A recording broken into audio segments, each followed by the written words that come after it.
The press conference that Donald Trump just held in the Oval Office once again shows not only how dangerous he is, but how cognitively impaired he is and unfit, quite literally, for the office. Donald Trump is talking about China, and then Donald Trump says that the BRICS bloc is no longer a thing, which, by the way, it is a thing, and he goes, I don't even know if China is part of the BRICS bloc. Donald Trump, BRICS. C equals China, which is basically the leader of the BRICS bloc, which is expanding because of your weakness. Play this clip. BRICS, the BRICS nations, I think that's breaking up very rapidly. We said that if they're going to go and do anything to undermine the dollar, that includes China.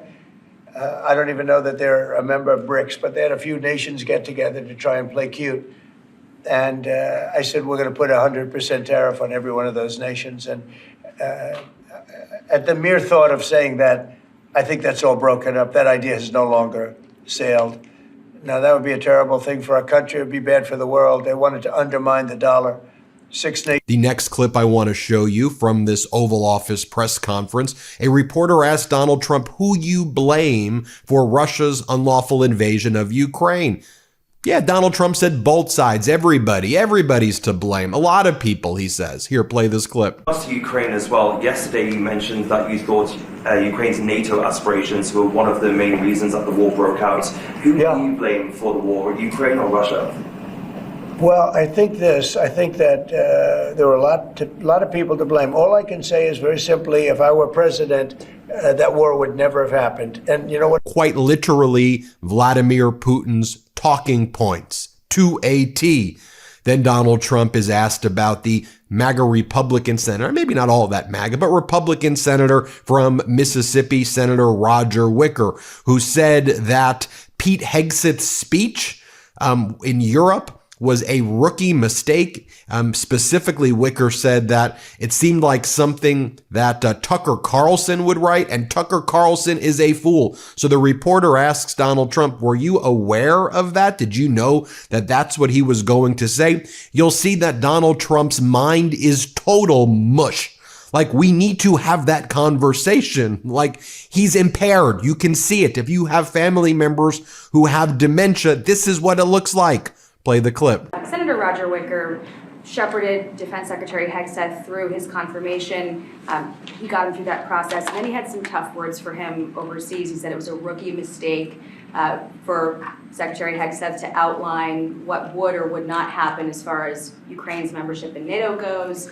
And then I haven't heard that. I mean, Roger's a very good friend of mine, and Peter's obviously, he's been doing a great job. Did you know I haven't heard.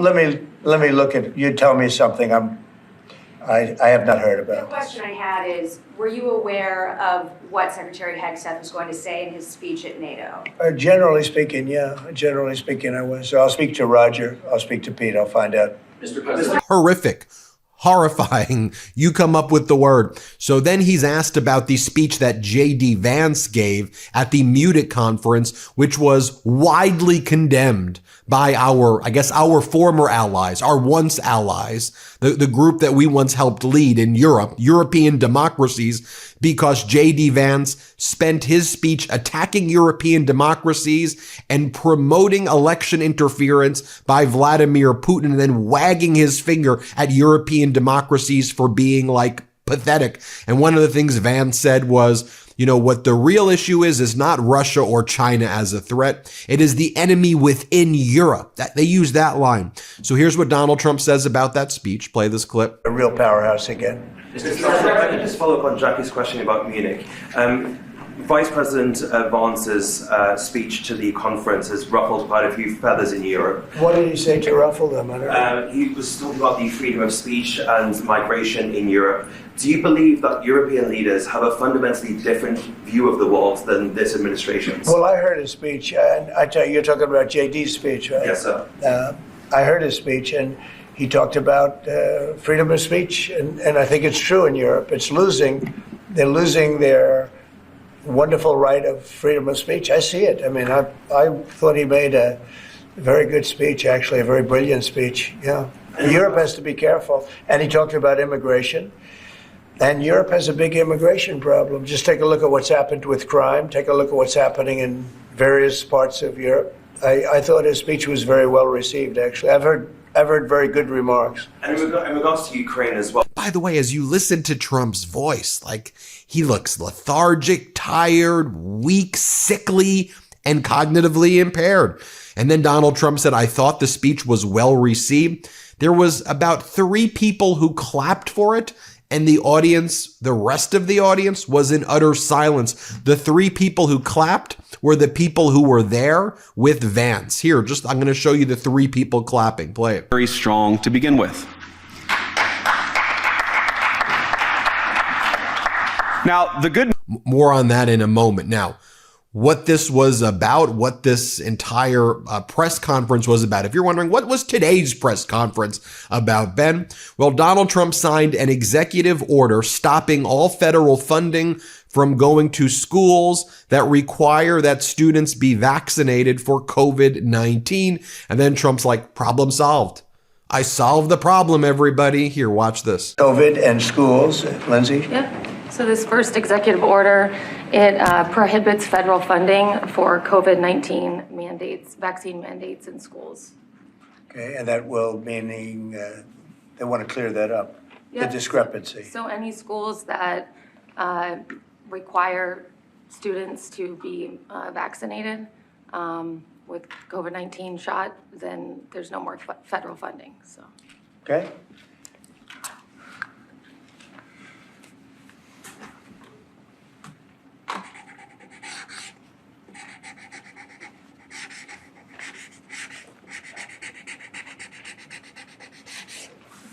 Okay, that solves that problem. Sir, will the Department of Education have to handle that? Yes, it'll go through the Department of Education. Okay? Thanks. Ken, so utterly pathetic. Then he had Sean Duffy, who got famous off of Real World and the Real World Road Rules Challenge reality show, who's now the transportation secretary. And it just so seems there's a new plane incident or train incident or ship incident like every day. And Duffy's like, as a father of 9, you did it, sir. You did it, sir. Here, play this clip. Can I make one comment, Mr. President? Yes, please. As a father of 9, thank you.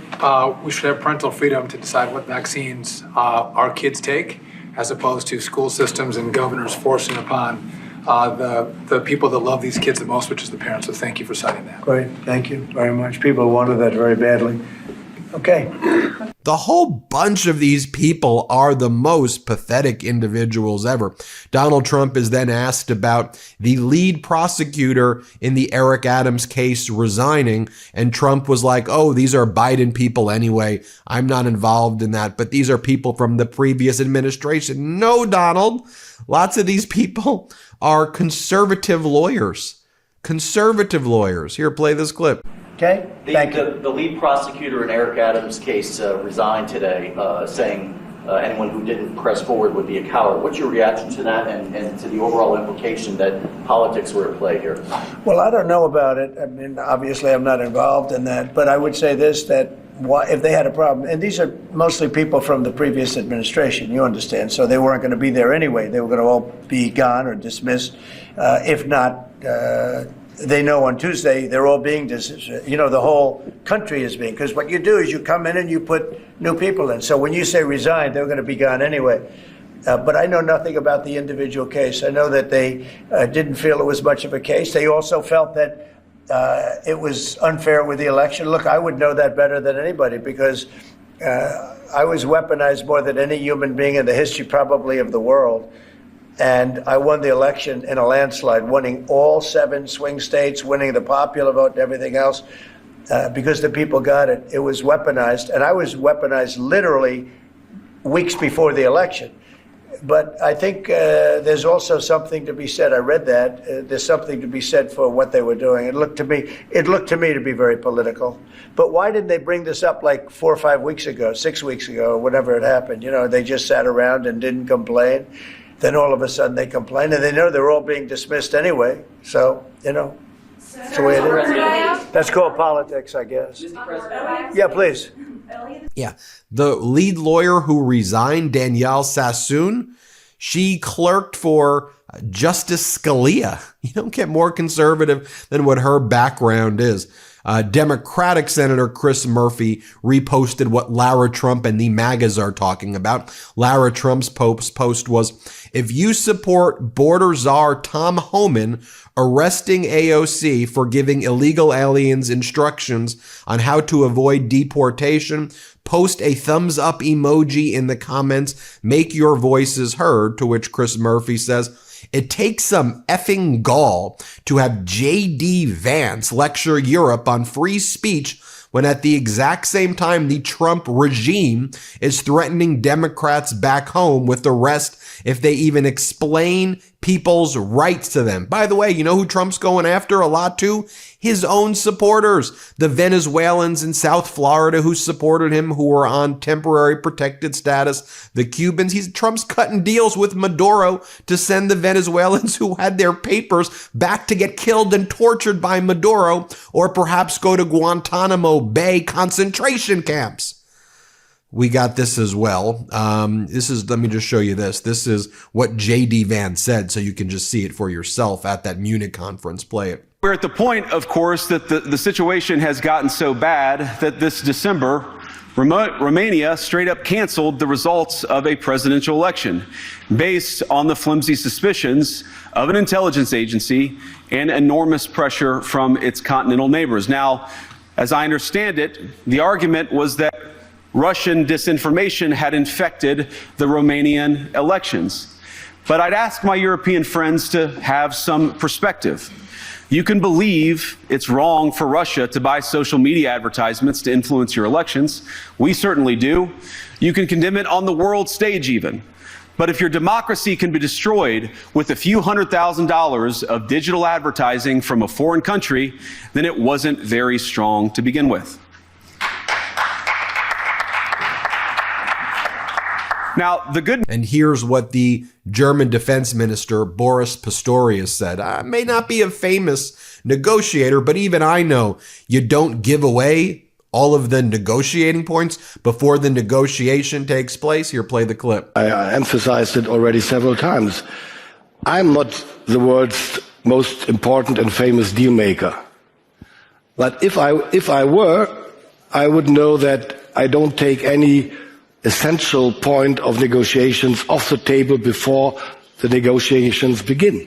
One thing I want to mention as well, if you've been following our coverage, is that Donald Trump claimed that his delegation would be meeting with the Russian delegation at the Munich conference. But guess what?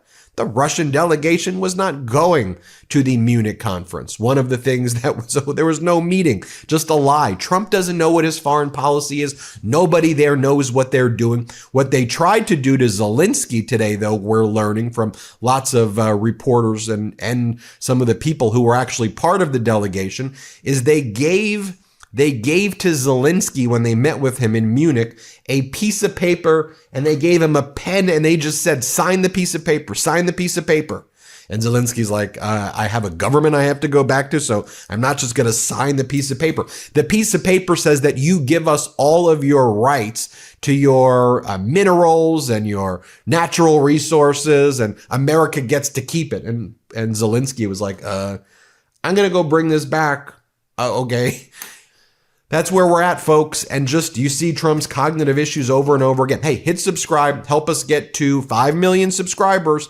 Thank you for watching. Can't get enough Meidas? Check out the Meidas Plus Substack for ad-free articles, reports, podcasts, daily recaps from Ron Filipkowski, and more. Sign up for free now at MeidasPlus.com.